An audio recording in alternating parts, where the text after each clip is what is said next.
Hi there, everyone, and welcome to this month's edition of On Track. It's the 26th of February as I record this, and the share market has been running hot. I'm going to talk lots about that. But before I do, I just want to, the usual warning, this video is produced for clients of McGregor Wealth Management, and in particularly those that are utilising our care investment philosophy and portfolios.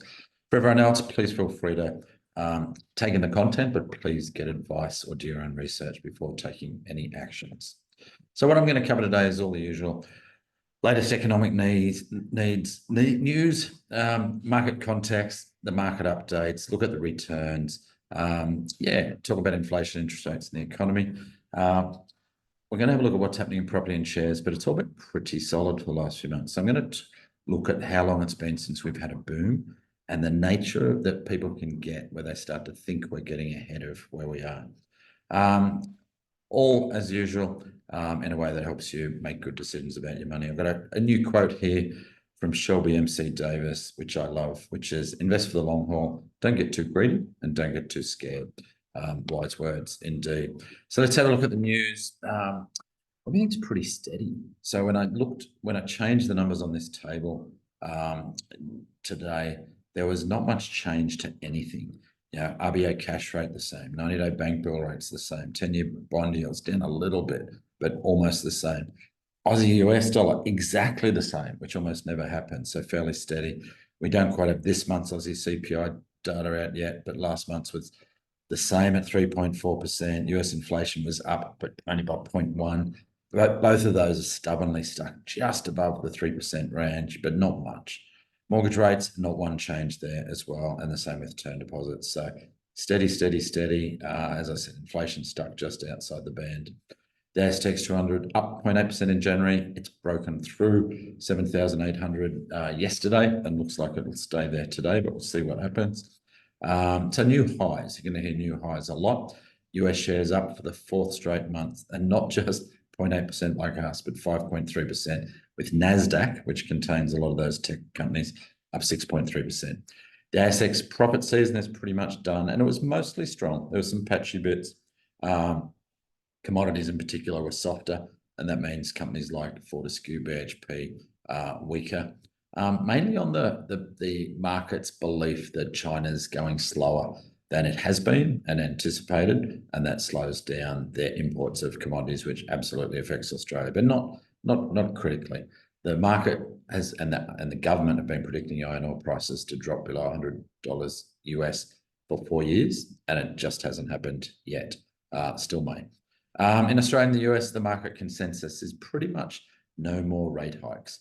Now, no more rate hikes is the first step of the good news, and then they're predicting cuts likely in June and later in the year for Australia. Hard to tell exactly when, and you'll see the 6-month ASX chart here. The market's bottomed at the end of October, and they've pretty much gone straight up with a few little waves. But that's off the acceptance of the news that we've finished with the rate hike cycle, so no more rate increases. We've kind of won the war on inflation. It's never a certainty till many years have passed, but it feels like the market's got that right. And then it's the new uncertainties. Well, when will rates go down, and how much will they go down by? In the meantime, the market is doing good things because the companies are doing good things and making good profits. It's all been good news for portfolios that the last year, as I hover on the year numbers here, are outstanding. High growth portfolios in the vicinity of 14%. Driven by international. You'll see our international portfolio up 27% over the last year. So all the 1 year numbers are above the averages that we've planned, but when you look out to the 7 years, it's pretty much bang on or slightly above our long-term goals, which is nice. We've got the dial unchanged at 8, so just a bit above market, just a bit above fair value, and that's from our investment committee. So no changes to that. We recognise that whenever the market has a run like this, there's always the possibility that it can go back a little, but not necessarily a lot. And I've got a quote in there which sort of reflects that. From Peter Lynch, who was one of the best money managers in the US, long retired now, but he said far more money has been lost by investors trying to anticipate corrections than lost in the corrections themselves. And if you look back at the last go back to the bottom of the market in 2009 through to where we are today. So 15 years, we've had 6 corrections in that time, while the market's gone up phenomenally from about 3,500 to nearly 8,000. So it's more than doubled, plus paid a dividend of 5 to 6% over that time, while people have been worried about the next correction. We don't worry about next corrections. We make sure we can get through the next corrections. We make sure our clients don't panic during those corrections. And if we do that, we win in the long run. So I thought I'd dwell on that theme. It's been a while since we had a boom. And even since we've had a moderately boom. So this is a chart, and I can't even fit it all on one page. So this floating bit up here should sit on the 10 to 20%. So it shows each year since 1900, the returns, the annual returns, including dividends. So since in the last 122 years, the share market has averaged 13.2%. So it's been a stellar return.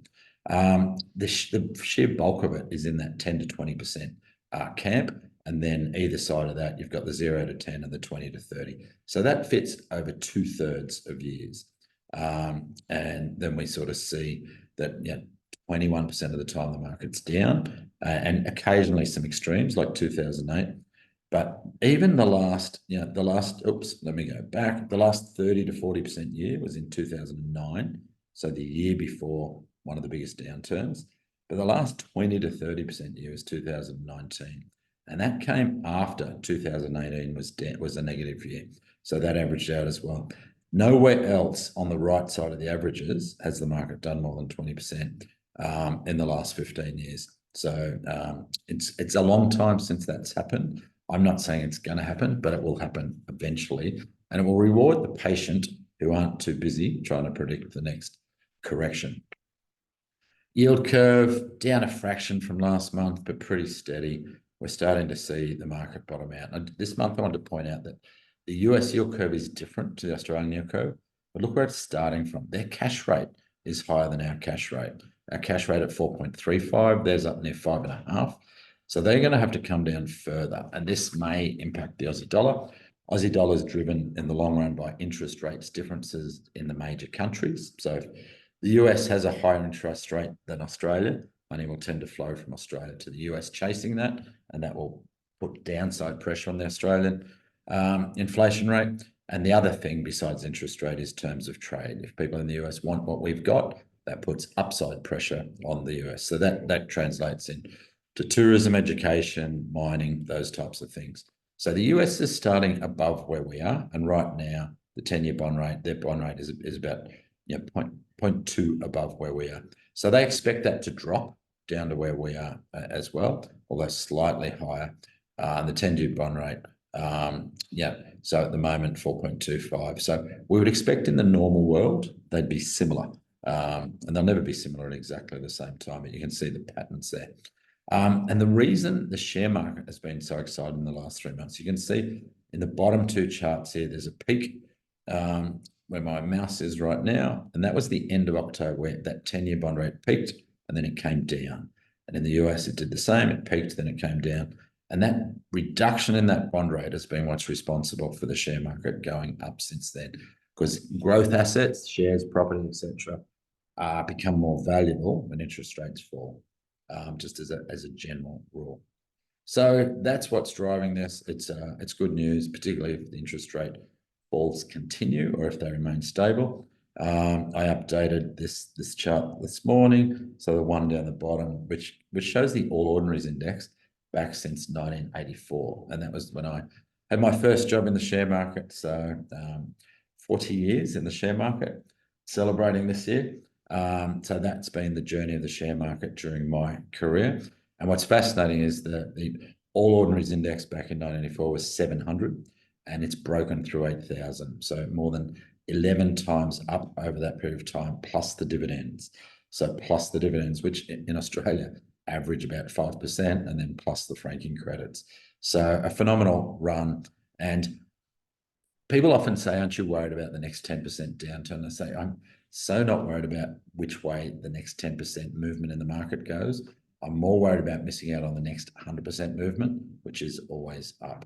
And we invest for our clients for the very long term, and the long term, the market does well. So very important that we have all the structures that we do to make sure people enjoy that benefit. So it's nice watching those returns at the moment. And it's been phenomenal that none of our clients have, in all that crazy last 5 years, panicked or got out, and they've all prospered during that period.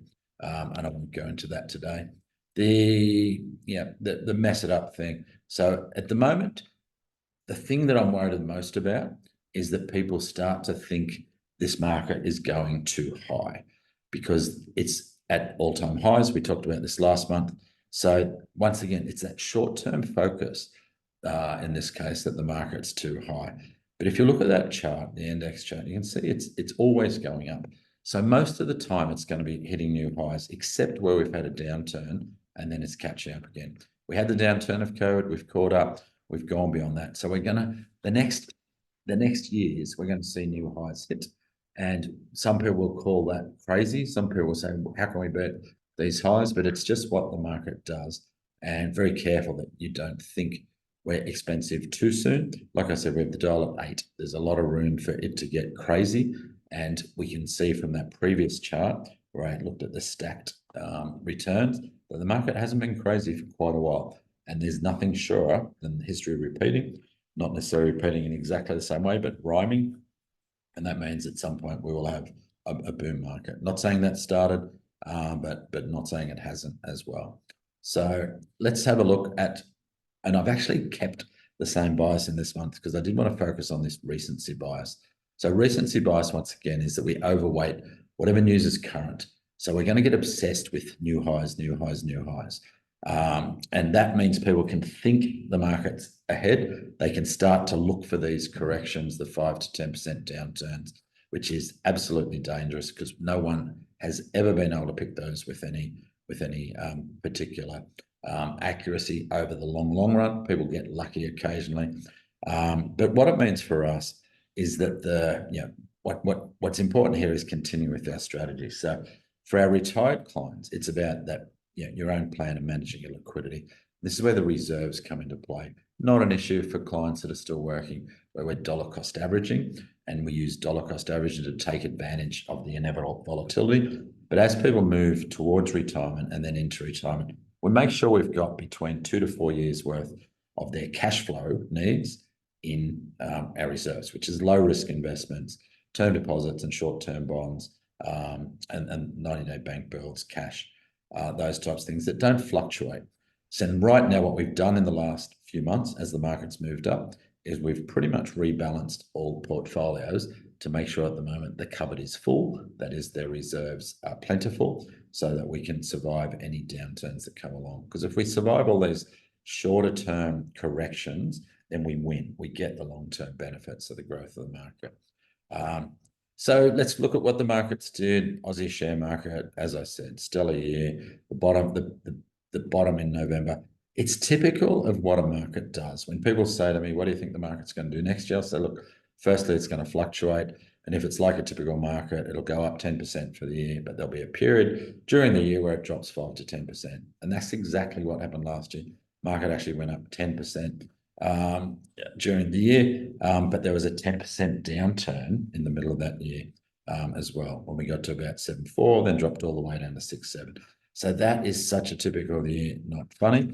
The typical years don't happen all the time.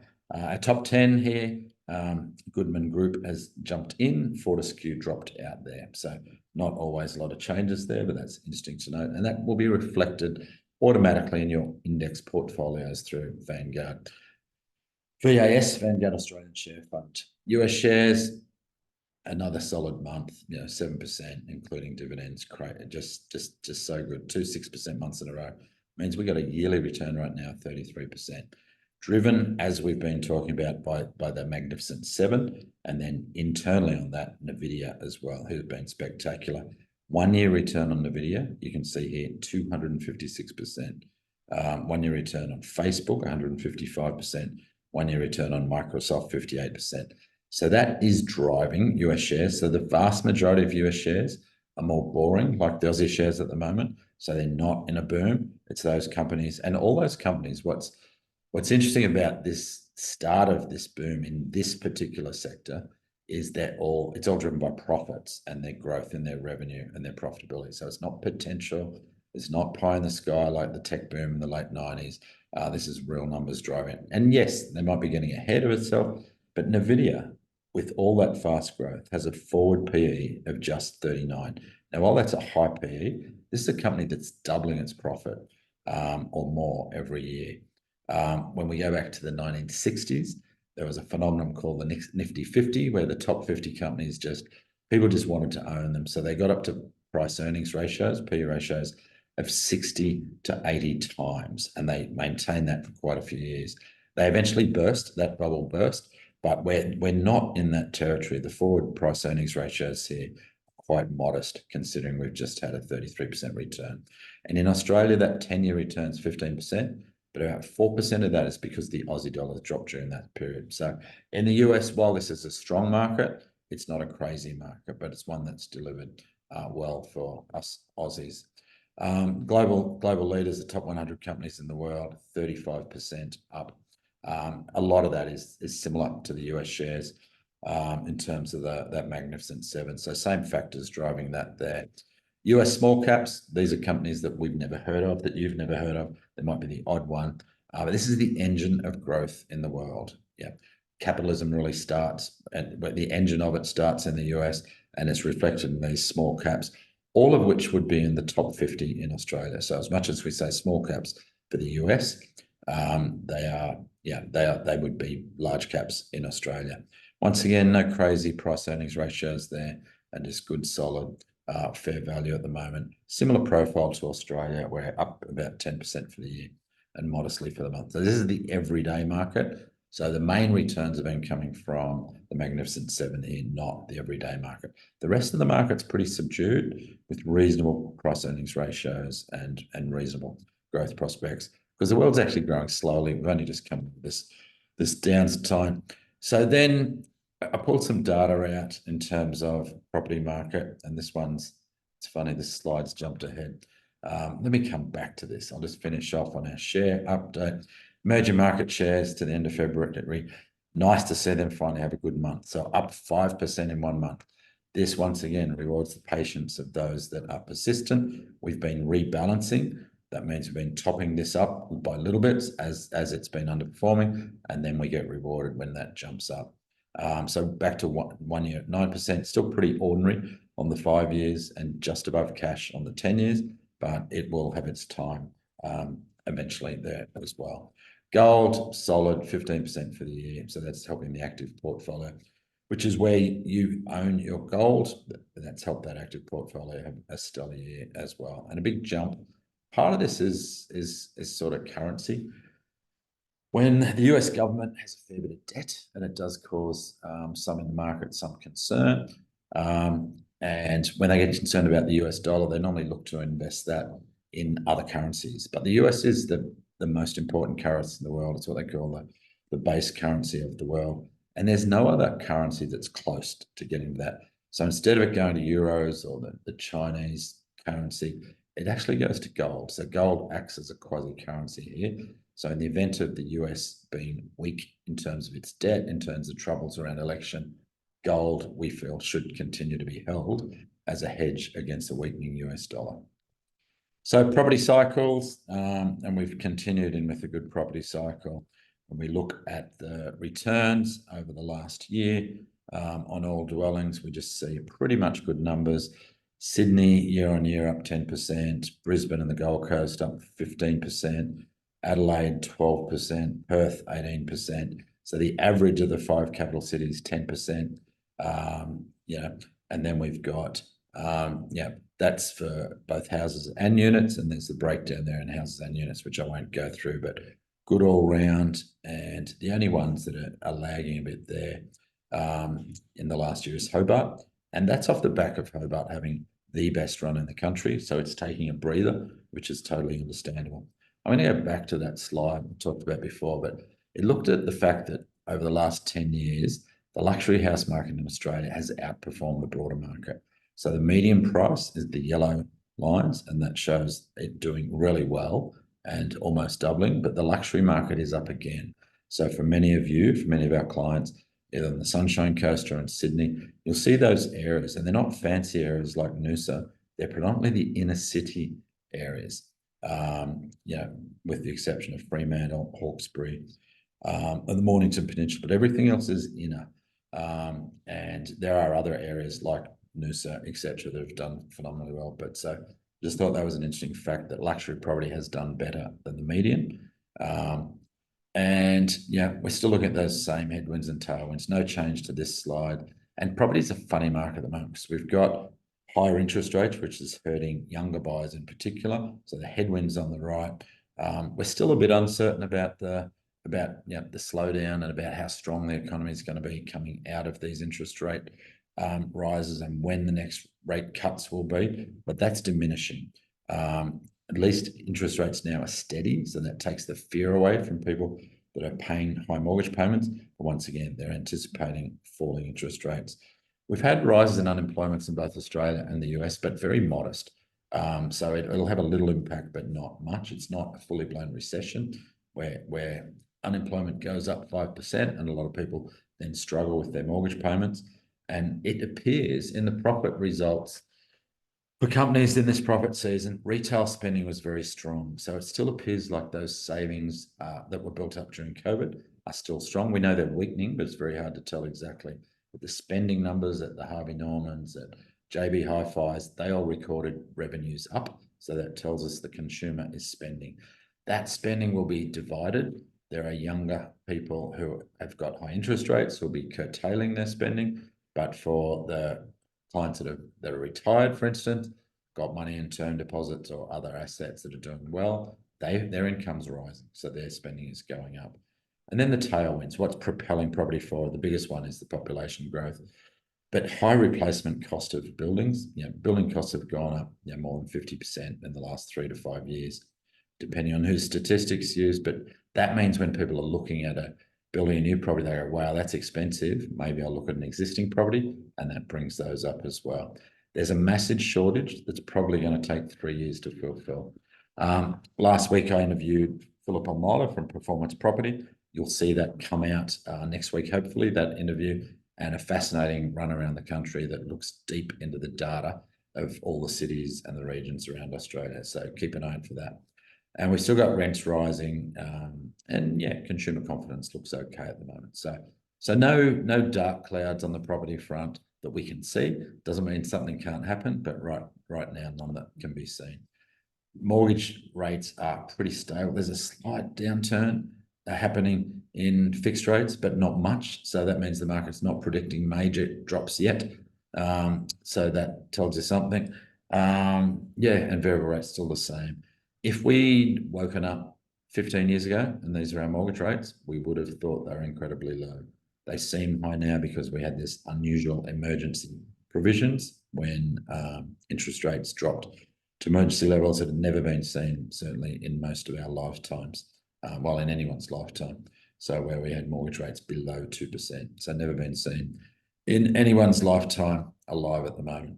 So that's what fueled some of that growth. That's what got the economy out of its trouble. But now we're just waiting to see. We're through all that. We've beaten the inflation bogey, and now it's interesting to see whether we will go into a sustained bull market or just a low growth, slow and steady market. It would seem to be in that range. Property clock, and I'm just substituting in this month with Heron Todd White just for a bit of variety. We'll be back next month to Performance Property. And they're slightly different, but similar. They've got at the top of the clock places like Bundaberg, Fraser Coast, Tamworth, Toowoomba. They've got falling, plenty of regional, Victoria, New South Wales, and Hobart in particular.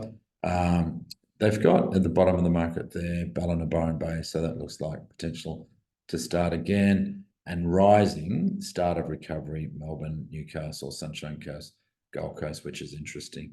So not exactly the same as the numbers we've been looking at, but it tells you there's still plenty of markets that seem to be on the rise and that seem to have some legs in it. Once again, stay tuned for that property update that'll come out in the next week. So thank you for listening as always.